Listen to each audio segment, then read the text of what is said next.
right, news on multiple Democrats eyeing 2020. Today, the New York Times reporting that Joe Biden is nearing a decision about whether to run and that he is, quote, skeptical.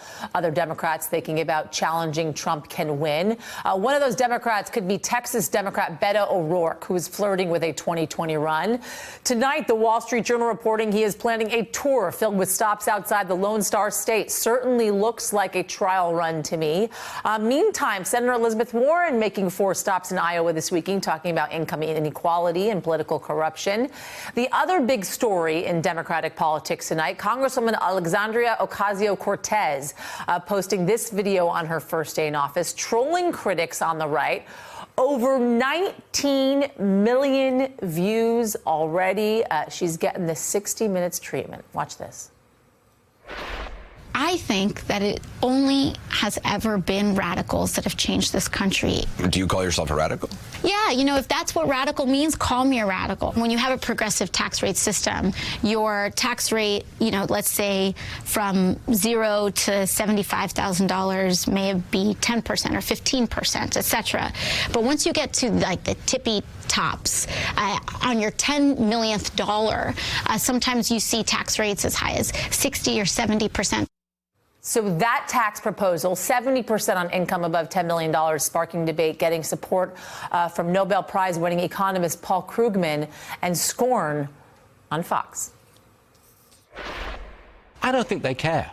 Well, they simply want to stick it to the rich and stick it to President Trump. The most successful people will pull back and say, I don't have to do anything. I have to create any more jobs, start any more businesses, and I'm going to pull back. That is the rise of socialism. That is the false promise of government saving you from every aspect of life. All right, joining me now, Basil Smikle, Democratic strategist. I got that? You did? Okay. Christine Quinn, former Speaker of the New York City Council. That's easier. Thank you, Christine. There you go. I have a difficult name, too, so I'll give you that. And Vice Chair of the New York State Democratic Party, and Susan Del Percio, GOP strategist and MSNBC political analyst. Basil, I'm going to start with you on this one. I want to stick with the Alexandria Ocasio-Cortez interview that we just did because we left with that, so we'll start with that here. And Paul Krugman and what he says about this new tax plan that she's proposing. There is a piece that he wrote in the New York Times op-ed section. Part of it says this: it's a policy nobody has ever implemented, aside from the U.S. for 35 years after World War II, including the most successful period of economic growth in our history. So Paul Krugman is saying this, a guy that knows the economy more than anybody. Right.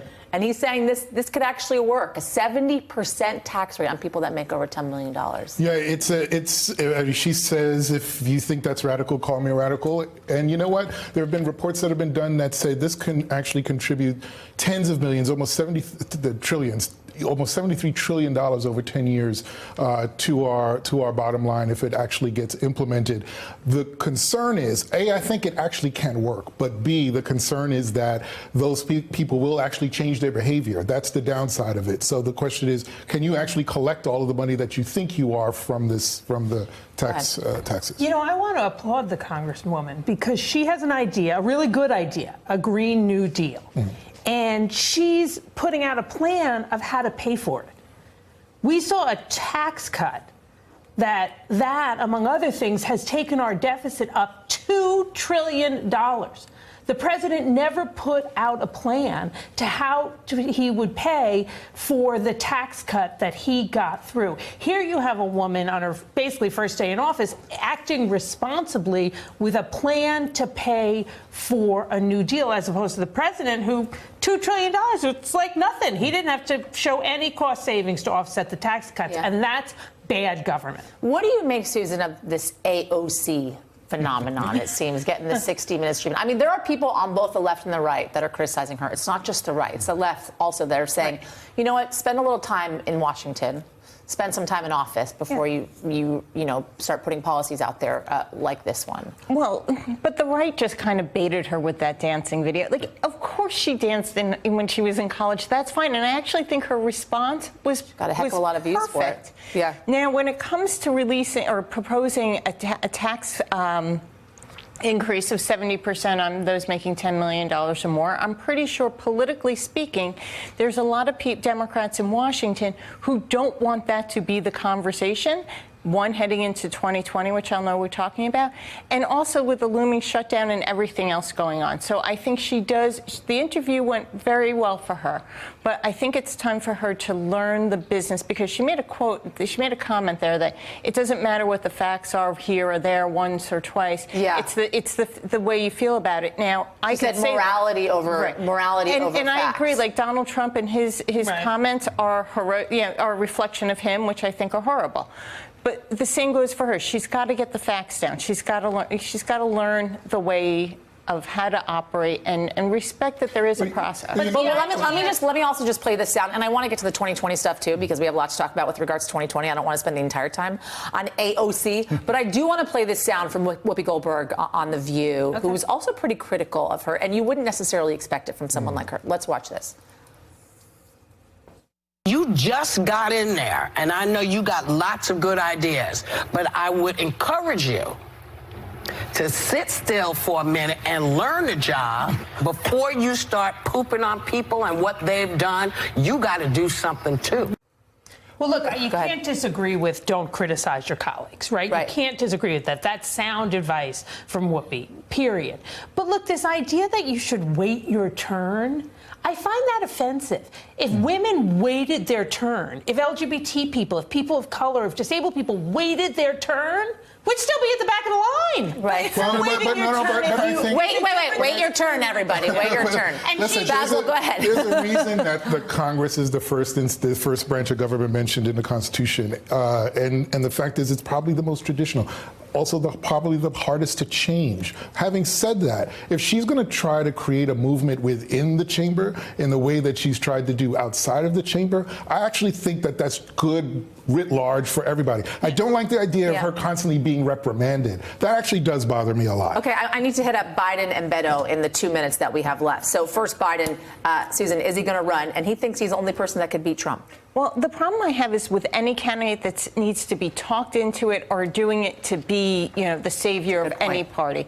And that candidate is not the one you want running. I don't care which party you're from. You want someone who wants this more than anything, who doesn't need to be talked into it or thinks they're going to be the savior. So I think that talk. But isn't that what an exploratory committee is? No, am I popular enough? Do people like me? No, an exploratory. Well, yes, you're to right. a certain extent. Is what Elizabeth Warren has done, which I think kudos to her. She got out there first. She's testing the waters. She's bringing her message out right now to the people of Iowa, and that's for the Democrats to decide. But the only way you run for president is that you actually run for president, and you don't get recruited, and you don't say, "Oh, I'll be the party savior." Yeah, let's talk Beto O'Rourke quickly, too. It looks like he's going to launch a road trip through Texas, hitting up community colleges, talking to young people, seeing if, what the issues are that they are most important to them. And also if he has likability, if he is popular, if he can do it, if he wants to run for president here. What do you make of that, Beto O'Rourke sort of hitting up these community colleges? Is he really trying to go after the young vote, seeing if he has it?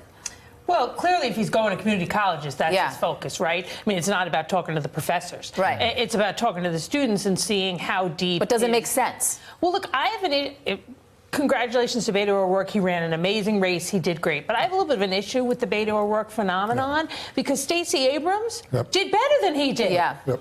But, it's a point that's been made a lot. Because we're talking, he's a white guy. Let's say what it is. Nobody's talking about Stacey Abrams. Nobody's talking about Andrew Gillum because one's a woman and a person of color, the other's a person of color. But this white guy does well, and all of a sudden he's our savior. That's not his fault, but we have to, as Americans, talk about that because it underscores the racism and sexism that still exists in this society and is rampant in American politics. Which brings me to the point that so many of the polls show that the top of the ticket is voters prefer 3 white males in running for president. And for someone like me who's brought into the party by Jesse Jackson, by Ron Brown, who became the first African-American to head the DNC, Shirley Chisholm, and of course Barack Obama, I want to see more diversity on the ticket if it's Biden, let's just say.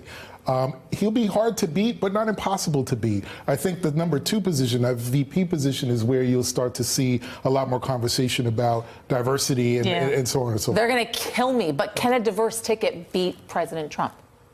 Yes. Yes. But that's also assuming that President Trump is going to run, which I do not believe he will. So. Ooh. Oh. Just saying. A whole other segment. We've actually extended the show for another hour. Let's keep going, everybody. Hey, I'm Ari Melber from MSNBC. You can see more of our videos right here, or better yet, subscribe to our YouTube channel below. You could have been anywhere in the world, but you're here with us, and we appreciate that.